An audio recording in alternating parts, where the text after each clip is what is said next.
Thank you, Senator Cantwell. Mayor, glad to have you here today. Good to have a chance to talk the other day. And as you and I discussed, where you live and where I live, I think we have a unique view of the transportation hubs of the country and how important transportation is to our economies. I've got about 4 minutes and 45 seconds here, so let me see if I can cover 4 or 5 topics. One, in the FAST Act, I worked to secure a provision there that directed the Advisory Council on Historic Preservation to provide railroad right-of-way the same general provision we give to highways. In other words, if a railroad has been there, just like if a highway has been there, you don't have to go through all of the historic view of whether you should continue to have a railroad there. And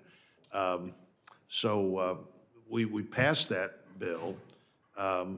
The council really has failed to provide the relief that was contemplated, so we passed it again in December. We put language in December to the council: do what the Congress told you they needed to do, you needed to do in this area. And again, almost exactly similar to what happens in highways. If confirmed, do I have your commitment to work with me and the Federal Railroad Administration to ensure the council provides the general exemption consistent with congressional intent included in the FAST Act? I'll make sure to work with you to make sure that the congressional intent is met. Well, I think it's a very logical thing, just like it was logical for highways. It is a different consideration when you're putting something back or repairing something or making an improvement where a railroad has already been, just like where a highway's been.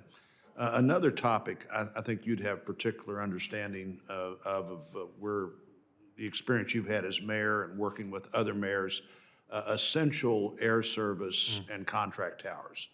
They're important to the ability to have an aviation ecosystem. Many people on this committee are affected by those two things, the essential air service program and the contract tower program.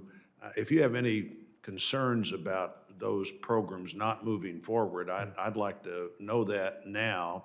But otherwise, I'd just like your sense that you understand the importance of these programs, what they mean to communities where they qualify for them, and the importance of continuing to look at these as principal pillars of our aviation system for those sizes of communities. Yes, I've been hearing a lot about EAS from you and your colleagues, and recognize how important that is also to communities not too far from where I live. And so I believe that that kind of support has every reason to continue to enjoy an important place in our transportation policy. Exactly. And both of the communities where you live and I live, and the states where we live, trucking's been an important part of this for a long time. Doesn't mean we don't need to do things to have better intermodal opportunities. The rail hubs we have the second and third biggest rail hubs in America are Kansas City and St. Louis. The interstate highways come together in our state as they do in yours in unique ways. The patchwork of laws that could concern that interstate competition and interstate commerce. One of the principal reasons given to have the Constitution is to facilitate that. A patchwork of different laws, from trucks moving from one state to another, incredibly complicated. I raised this issue in 2018 with Secretary Chow, and she was able in 2018 to use specific authority Congress gave the Secretary. She used it to narrowly preempt California rules about meals and rest breaks that were different than the rules where these trucks were coming from. They had been wrongly applied to interstate motor carriers. She used that rule for preemption of the state law in this circumstance. The Ninth Circuit last week unanimously upheld her determination that this is something that the Secretary could do and did appropriately. My hope is that this issue is now settled. But, you know, we've discussed it, we've debated it, we've now litigated it.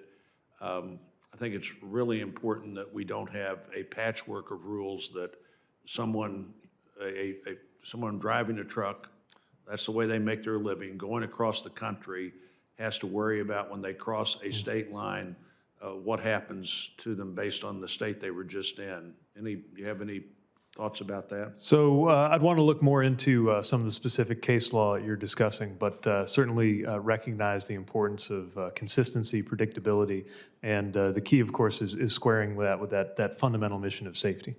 Well, and the fundamental mission of safety is not necessarily advantaged by a driver having to think about how quickly they have to get one state so they've got the time they need in another state.